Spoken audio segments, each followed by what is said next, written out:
On est en direct avec Pierre Licia, porte-parole du Mouvement Libre, ancien élu de Paris et grand connaisseur de cette situation. Vous les comprenez, ces riverains ? Je comprends ces riverains, d'autant plus que je suis moi-même riverain du Jardin des Halles et que j'étais hier en fin d'après-midi avec ces riverains pour manifester notre colère. Bah oui, enfin, rendez-vous compte quand même dans quelle situation on est. On est dans la capitale de la France. Et quelle est la décision des pouvoirs publics pour enrayer la consommation de crack sur la voie publique? C'est d'institutionnaliser au fond,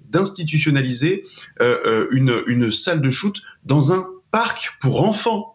Dans quelle ville sommes-nous pour transformer littéralement un jardin pour enfants réservé aux familles, réservé aux promeneurs, dans un quartier qui, du coup, fatalement, puisqu'il y a Square pour enfants, est un quartier très résidentiel où il y a beaucoup de familles, beaucoup d'habitants, beaucoup d'enfants, il y a beaucoup d'écoles aussi à proximité. Et donc, on va institutionnaliser une nouvelle colline du crack dans un jardin public. Je veux dire, c'est une décision incompréhensible. Et donc, je comprends évidemment les riverains. Moi-même, je ne fréquente plus ce parc-là depuis quasiment un an en raison de la présence des toxicomanes dans ce square-là.